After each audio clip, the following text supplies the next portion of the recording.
je souhaite dans le calme, car le vrai enjeu, c'est est-ce qu'on peut encore manifester calmement dans notre pays? Et donc il appartient au gouvernement d'être beaucoup plus attentionné sur les fameux black box ou du moins les groupes radicaux, car on ne peut pas d'un côté dire c'est pas bien de manifester et de l'autre laisser les black box en liberté, si je puis dire. Comment on peut faire pour les arrêter? Bon, écoutez, on a su les arrêter quand il y avait la Coupe du Monde, l'Euro 2016. C'est curieux, on ne les arrête plus maintenant. Donc on les laisse en liberté. Trop, je pense que trop. Et je pense que c'est terrible parce que ça discrédite tous ceux qui veulent manifester calmement. Et donc demain, il est très important qu'on réconcilie les gens. Le gouvernement et des décideurs d'une volonté un peu d'hystériser, d'exciter ces manifestations et de provoquer la violence pour qu'à l'arrivée, d'autres violences brouillent complètement le message politique. Et de ce point de vue-là, M. Castaner porte une responsabilité terrible.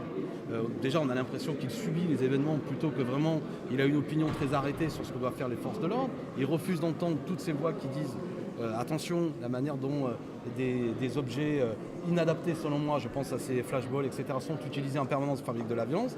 Et on voit bien à l'inverse que la seule consigne, c'est une pseudo-posture de fermeté qui est, je le répète, la traduction d'une volonté d'utilisation politicienne de la violence pour qu'au soir du 1er mai ou d'autres rassemblements, ça n'est pas la grande protestation populaire qu'on entend, mais uniquement un débat sans fin sur faut-il ou non casser tel ou tel commerce, que personnellement je ne souhaite pas. Positif, on le connaîtra en détail, je crois, à partir de 16h30 cet après-midi, puisque le ministre de l'Intérieur et le secrétaire d'État, Laurent Nunez, donnent une conférence de presse sur ce sujet-là.